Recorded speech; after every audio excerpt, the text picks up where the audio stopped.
All right, what is up, guys? Welcome back to podcast number 2. Today we have a cool subject we're going to talk to you guys about, and that is mental health around social media, especially when speaking to our age group and the age groups below us. Yeah, and I guess particularly in college and being a freshman, and right now with coronavirus, with mindfulness and mental health, coronavirus has screwed up the country. And we did get to post that fun little video that we made yesterday because we literally could not record the podcast no matter what we tried. But I ended up watching The Social Dilemma. We watched it.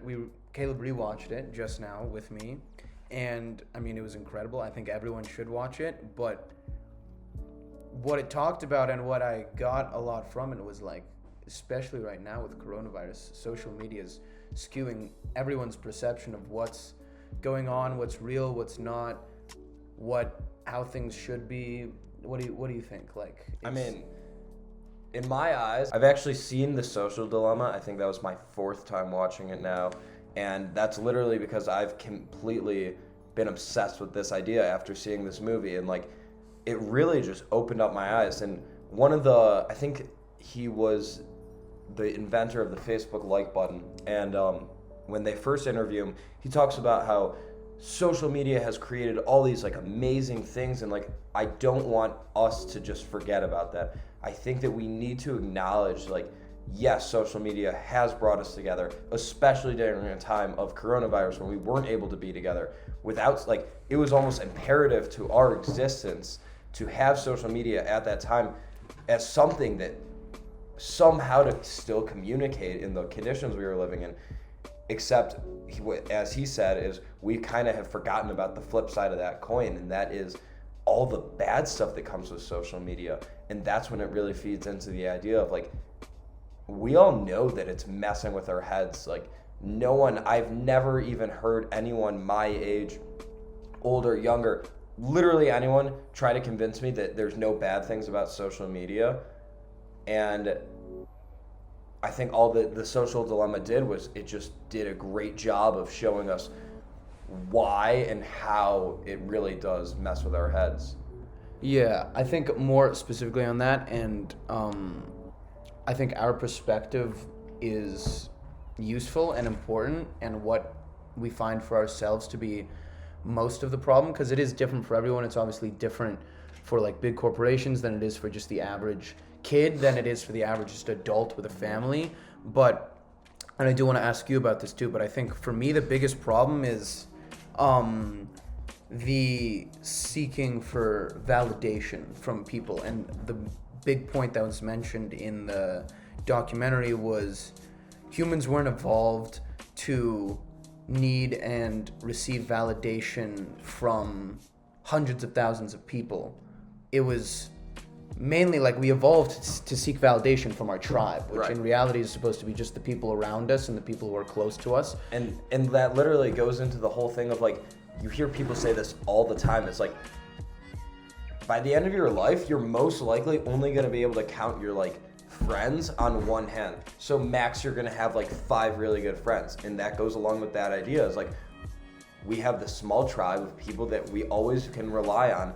But with social media, we've totally changed this idea, and now we think that every single person, we need approval from every single person, and it literally is making us go crazy. And the documentary really just talked about how we all know that Facebook, Instagram, Snapchat, they make money off of advertisements, but how do they make that money off the advertisements? Facebook is literally selling our attention to these advertisements. So every day, the people that work at Facebook, the people that work at Instagram, Snapchat, they wake up with the goal, they go into the office or wherever they work, and they say, okay, how can I get these idiots more brainwashed and more obsessed with their phones that we make more money? Exactly. I think one of the cool quotes from it, and what people don't realize, is the people who use these apps are the product. If you're not paying for the product, you are the product. Right. It's not actually free. Social media, free. Facebook, Instagram, Snapchat, all of these platforms are really the true consumers are the advertisers who want to sell through these platforms, and the people who buy them and use them are just the lab rats who succumb to all these advertisements that are happening. Like all these big companies care about is just making sure they're getting the money and getting the advertisements to work. But again, I don't want to talk about the documentary the whole time. I think it's important we talk about like social media and amongst college, and maybe even give some advice. I know one thing I've always struggled with that's related to this is thinking that everyone around me was in such a better place than I was, mainly like, oh, the people around me have so many more friends than I do, the people around me. And I felt this way throughout all of high school pretty much. I like always had this feeling like the kids I knew and was in touch with, I didn't feel like necessarily as close with them, and I assumed that all of them were like popular, had massive friend groups of 10, 20 kids they were always hanging around. And that's what social media does. That's like so unrealistic and basically not true for anyone. Like we talked about this the other day, right? Oh, it's so not true. And I think we all know that, but yet we still don't even listen to it. It's like we physically and mentally don't have the audacity to be able to like split ourselves up in that way and just see, like, I can say to myself, I know that social media is fake. I know I can name 5 people off the top of my head that like have created this social media platform on Instagram, Snapchat, where they look like they're really cool, you know, they party all the time, but in reality, like, they're depressed, they're upset, they don't really have that many friends, and the friends that they think they do have then go and like turn on them. And even though I know this, I still fall victim, along with everyone else, to the idea that other people's lives are better because of social media. And these apps were literally created for that sole purpose, where it's practically impossible, no matter how much willpower you have, to force yourself. Like, think about it.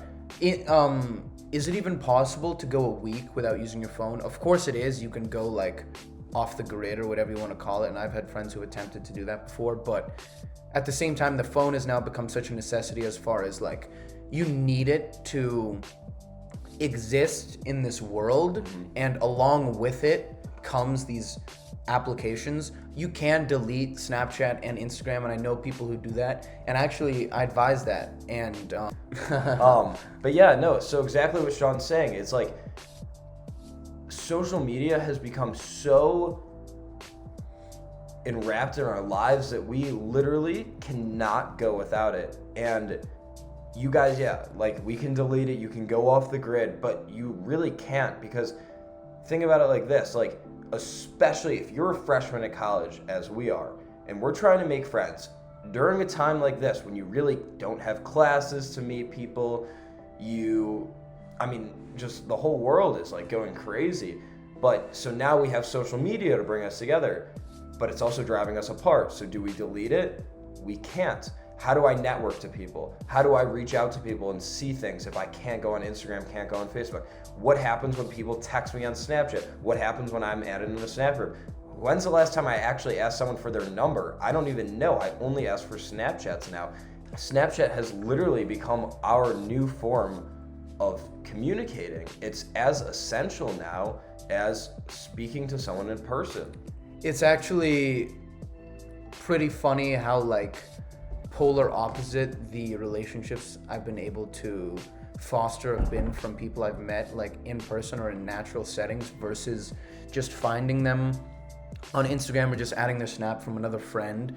It's like, it's almost absurd. Just the slightest bit of social interaction in real life, like whenever I have managed to get someone's number like in person, it's instantly so much different than like anyone you'd get their snap, or like you start talking to someone online you've never met before. It's like, I think the social dilemma itself was giving statistics about how not only have the number of depression and suicide and amongst boys and girls gone up since the introduction of social media.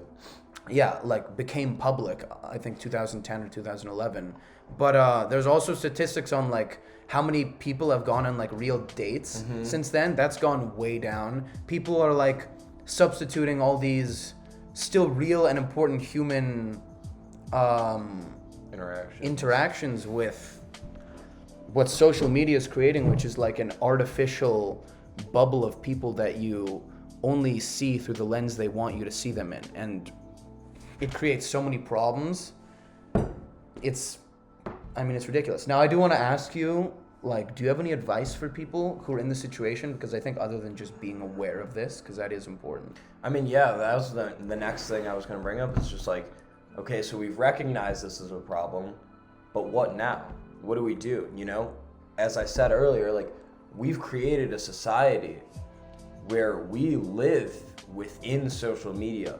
It's no longer this extra thing. Like, we are a part of social media. What have you done to combat this? Because obviously we all struggle with it. I know you've been like looking at your screen time. Yeah, so one of the things I did was measuring my screen time. You know, Apple makes it so you can track how long you've been on your phone. And during coronavirus and quarantine, my screen time was about 7 or 8 hours a day, which is like disgusting, but I'm pretty sure most people's are probably that high. But now I average about 2 to 3 hours a day. And literally... It certainly doesn't help that schools went online and everything. Right. And literally, like, the only significant difference I'd say I made was I turned off all notifications for every single form of social media, Snapchat, Instagram. I actually deleted Facebook because I don't really use it. And I think just by doing that, you guys wouldn't even realize is how many notifications you get from these sources that literally just want you to get back on the app. Not even like, oh, this person snapped you, or oh, this person sent you a DM. It's like, oh, this person posted an Instagram story. Not like you even care, but Instagram knows that by saying that, they're triggering parts of our brain to force us to then make us anxious by saying, no, I don't want to open up the app. You literally will get anxious by not opening it up after seeing some of these notifications. And this is intentional. And these are all things you can actually go in and change. And that's what I've done.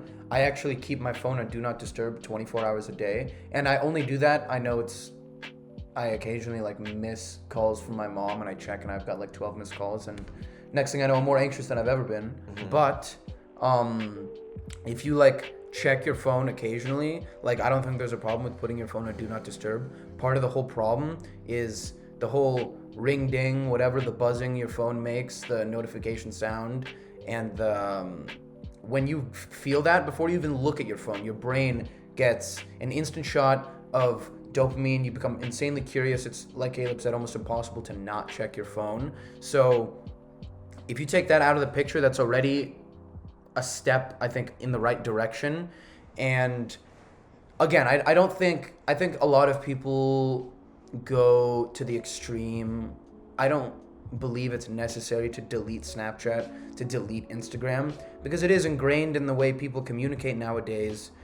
A lot of people I know aren't good texters at all. The only way they can communicate is through Snapchat, and as much as it sucks, it's just the way it is. I think you just have to be smarter about how you use these apps, and it puts a lot more pressure on the person, and it does rely on a lot more willpower, but that's part of it, and that's part of what we want to talk about on this channel, like everything that people go through. Stuff that's hard. You have to have willpower to say no. You know, people want to lose weight. You have to be able to say, no, I'm not going to eat that. You want to work out. You have to be able to say, I'm going to the gym. You want to do well in a test. You have to say, oh, I'm going to study. You want to fix your mental health. You have to say, I'm going to quit or use less social media. And that's just the facts. And it's really that simple. Like, all it is. But it's way easier said than done, and that's the problem behind it. It is way easier said than done, but I think part of it is a lot of people say it, and they make it sound a lot more complicated than it has to be. At least, I don't want to segue into fitness right now, but there's part of the reason so many people can't, and I can't speak for everyone because it is different for everyone, but part of the reason people can't stick with their diet or can't stick with a workout program is because when they decide, oh, I want to do a diet, they then spend the next few days researching what's the best diet for me, what times of the day should I be eating, like what should I cut out of my diet, when should I exercise. Like, stop it. Just do it. Yeah, just eat less. Just eat less. Like, move eat more. Healthier food. Like, exactly. And it's the same thing when it comes to just make a change and do it social immediately. media. Exactly. So set these goals for yourself. Sean and I are going to set some goals right now, actually, and we're going to write them down, and we're going to keep each other accountable, and we suggest that you guys do the same. The concept of like using less social media, as like obviously everyone hears it, and Caleb was just talking about it, but it is a habit. Habits don't always have to be something you do. A habit can be something you do less of. So I think, and habits are essentially, the main way people form habits are through motivation and willpower, but that's probably the worst way to go about it, because both of those things run out over time, and both of those things run out when you overuse them.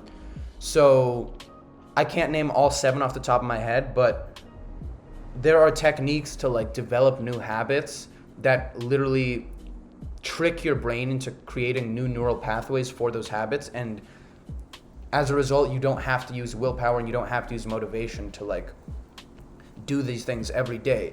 If you know that you go on your phone first thing in the morning before you even roll out of bed every single day, then start by slowly deciding the first thing I'm going to do every single day is I'm going to go wash my face right away, and do that consistently, do it right away, do it early, and that's all you got to start with. And then over time, keep adding things. If you know that you check your food while you eat breakfast or while you're at the table, check your phone, not your food. Well, check your food too. Have a good diet. But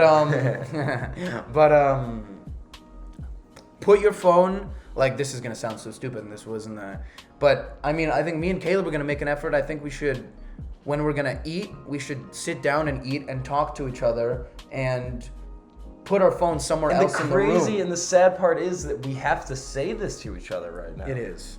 But that's just how it is now. I'm tearing up, really. It's really sad. But these are the conversations that we have to have now. And these are the conversations you have to have with yourself. Anyway, I don't know how much more we can talk about this. We understand the point, and we all understand that there is a problem here. So now, as I already asked, set some goals for yourself. Ask people to do them with you. Keep each other accountable. Put down the goddamn phone when you're with people and hang out. Interact like humans were meant to interact. And stay off social media.